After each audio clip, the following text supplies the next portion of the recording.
Hi welcome to our channel. తమిళనాడులో సంచలనమైనటువంటి విజయాన్ని అందుకోబోతూ అది కూడా సీఎం సీట్లో కూర్చోబోతున్నటువంటి టీవీకే అధ్యక్షుడు నటుడు విజయ్ మనం చాలా క్లియర్గా చెప్పుకోవచ్చు. అయితే అధికార పార్టీ మీద ఉండేటువంటి వ్యతిరేకత కావచ్చు, వాళ్ళ చేసినటువంటి వ్యాఖ్యలకు తిరిగి రిటర్న్ గిఫ్ట్గా ఇప్పుడు వచ్చినటువంటి రిజల్ట్ డిఎంకే పరిస్థితి మనం చూడొచ్చు. అలాగే తమిళనాడు విజయానికి సంబంధించి చాలామంది చాలా కంపారిజన్స్ చేస్తున్నారు. ముఖ్యంగా ఈ కంపారిజన్స్ కనుక చూసుకుంటే మిగతా పార్టీలకి టీవీకేకి ముఖ్యంగా అక్కడ ఉండేటువంటి పరిస్థితులు డిఎంకే పార్టీ చాలా అంటే కరుణానిధి నుంచి తర్వాత స్టాలిన్ వరకు ఆ తర్వాత ఉదయనిధి స్టాలిన్ వరకు ఎలాంటి భావజాలంతో ముఖ్యంగా తమిళనాడులో వాళ్ళ రాజకీయాలు చేసుకుంటూ వచ్చారో ప్రధానంగా ప్రత్యేకించి చెప్పాల్సిన అవసరం లేదు. అయితే ఇక్కడ ఈసారి నార్మల్గా ఎప్పుడు కూడా తమిళనాడులో ఒకసారి గెలిచినటువంటి పార్టీ రెండోసారి అధికారం ఇవ్వటం అనేది ఇప్పటి వరకు జరగలేదు, ఎక్సెప్ట్ ఒక్క జయలలిత గారికి తప్ప. ఆమె చనిపోయే ముందు 2 సార్లు వరుసగా గెలిచారు, కానీ అంతకు ముందు ఆ తర్వాత ఇప్పటి వరకు కూడా రేపు కూడా ఇదే జరగబోతుంది అన్నట్టుగా ఇచ్చినటువంటి సంకేతాలు.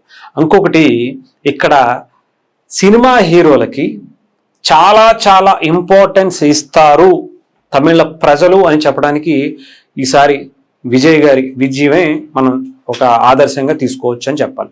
ఇకపోతే మన కొంతమంది పేటీఎం బ్యాచ్ ఉంటారుగా, మన తెలుగు రాష్ట్రాల్లో ముఖ్యంగా ఆంధ్రప్రదేశ్లో పేటీఎం బ్యాచ్కి కొదవేలేదు.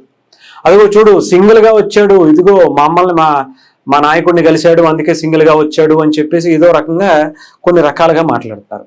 మా నాయకుడిని కలవగానే ఆయనకి విజయం అందుకుంది అంటారు. అదే నాయకుడిని కలవగానే డిఎంకే అధ్యక్షుడు స్టాలిన్, ఉదయనిధి స్టాలిన్ ఓడిపోయారని కూడా అనుకోవాలా? చెప్పలేం కదా, అలాంటి పరిస్థితులు ఉంటాయి. అలాగే ఇక్కడ మన తెలుగు రాష్ట్రాల్లో బాగా ప్రాచుర్యం పొందినటువంటి రోజా గారి గురించి ప్రత్యేకంగా మాట్లాడుకోవాలి. ఎన్ని పార్టీల్లో తిరిగారో అన్ని పార్టీల్లో జరిగినటువంటి విపత్తుల గురించి, చాలా దారుణమైనటువంటి సంఘటనల గురించి మనం పక్కన పెడితే ఇప్పుడు తమిళనాడులో కూడా ఇప్పుడు ఆమె ఆ గోల్డెన్ లెగ్ అనేటువంటి పదాన్ని డిఎంకేకి ఇచ్చినటువంటి పరిస్థితి కనిపించింది. అక్కడికి వెళ్ళి ఆ పార్టీకి సపోర్ట్ చేయటం, ఇంకా చెప్పాలంటే ఆ పార్టీకి సంబంధించి ప్రచారం బహిరంగ సభల్లో కూడా పాల్గొని ప్రచారం చేసినటువంటి పరిస్థితి కూడా కనిపించింది. మరి టచ్ చేయగానే అక్కడ కూడా పోయారని అనుకోవాలిగా. సరే, ఇక్కడ పక్కన పెడితే ఇక్కడ తెలుగు రాష్ట్రాల్లో ఒక పార్టీ పేటీఎం పార్టీకి లేదా అక్కడ ఉండేటువంటి విజయ్ గారి పార్టీకి తేడా ఏంటి, ఈ కంపారిజన్ల గురించి ఒకసారి మాట్లాడుకుందాం. సాధారణంగా ఆయనేమి తండ్రిని అధికారాన్ని అడ్డం పెట్టుకుని రాజకీయాల్లోకి రాలా, తండ్రి అధికారాన్ని అడ్డం పెట్టుకుని కొన్ని వేల కోట్లు దోచుకోవాలా, 16 నెలల జైలు జీవితం అనుభవించాల, ఆ తర్వాత తండ్రి అధికారాన్ని దాన్ని అడ్డం పెట్టుకుని సంపాదించినటువంటి సొమ్ముతో ఒక పార్టీని కంప్లీట్గా స్థాపించి మొత్తం కేడర్నంతా కూడా డబ్బులు పెట్టి నింపేసి చాలా జాగ్రత్తగా పాదయాత్రలు చేసి తల్లిని చెల్లిని పక్కకు తోసేలా, ఓకేనా, ఆస్తి వాటాకు వచ్చినటువంటి చెల్లిని తల్లిని మేడని పట్టుకుని గోడకేసి గుద్ది బయటికి అసలు తోయిలా. ఇంకా చెప్పాలంటే గులకరాయి వాళ్ళ, చాలా సింపుల్గా చెప్పాలంటే కోడి కత్తి అంతకన్నా వాళ్ళ, ఇంకా బాగా చెప్పాలంటే గొడ్డలి పోటుని గుండెపోటుగా చిత్రీకరించేటువంటి ప్రయత్నం అసలే విజయ్ గారు చేయలేదు అని చెప్పాలి. ఇది కంపారిజన్ అంటే. ఇప్పుడు లెక్కేసుకోండి ఎవరు బాగుంటారు కదా, ఇది లెక్క. ముఖ్యంగా ఈసారి విజయానికి చాలా కారణాలు ఉన్నాయి.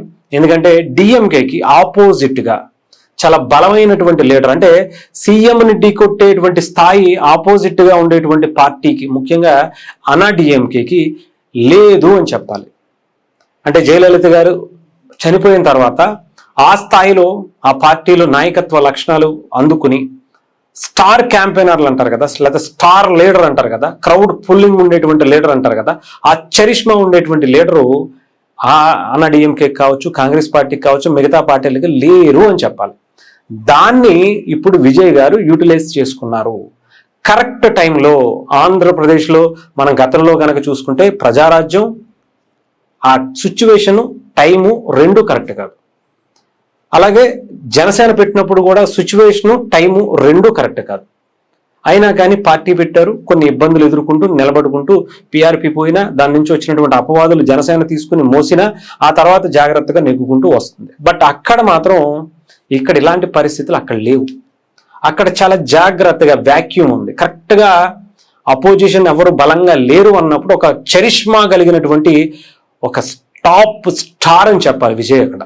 అలాంటి ఆ స్టార్డము క్రౌడ్ పుల్లింగ్ ఆయనకుంది కాబట్టి వెనకాల గ్రౌండ్ వర్క్ చేసి ఎగ్జిక్యూట్ చేస్తే ఎలా ఉంటుందో రిజల్ట్ ఇప్పుడు ఈరోజు టీవీకి విజయాన్ని అందుకోవచ్చు. అది కూడా ఇలాంటి విజయం కాదు, చెప్పాలంటే సీఎంని సైతం ఓటమి పాలు చేసింది. అంటే స్టాలిన్ని, ఉదయనిధి స్టాలిన్ కూడా టీవీకే పార్టీకి సంబంధించినటువంటి క్యాండిడేట్ల మీద ఓడిపోయారు అనేటువంటి పరిస్థితికి వచ్చింది. ఇంకా రిజల్ట్ బయటకు రాలేదు కానీ అలాంటి పరిస్థితికి అక్కడ కనిపిస్తున్నటువంటి పరిస్థితి ఉంది. సో కంపారిజన్ అనేది చాలా ఉంటాయి మన తెలుగుకి అక్కడికి. బట్ పేటీఎం బ్యాచ్ కంపారిజన్లు అక్కడికి ఇక్కడికి చేసుకుంటే ఇలాగే ఉంటుంది. సో దయచేసి విజయ్ గారు తమిళనాడు పాలిటిక్స్ తమిళనాడువే, అక్కడ ఆయన చాలా మంచి విజయాన్ని అందుకున్నారు, చాలా మంచి ఏమంటారు పొలిటికల్ గేమ్ ఆయన కూడా ఆడారు, దాంట్లో అంతిమ విజయం ఆయన అందుకున్నారు, చాలా అద్భుతమైనటువంటి రిజల్ట్ కూడా వచ్చింది. సో ఒక మంచి నాయకుడిని ఈసారి మనం అక్కడ ప్రభుత్వంలో చూడబోతున్నాం. ఆయన తీసుకొచ్చేటువంటి కొత్త కార్యక్రమాలు ఇవన్నీ కూడా చాలా మంచిదే. ఇవన్నీ కూడా మనం అక్కడ ఎలా ఉండబోతున్నాయి అనేది కూడా చూడాలి.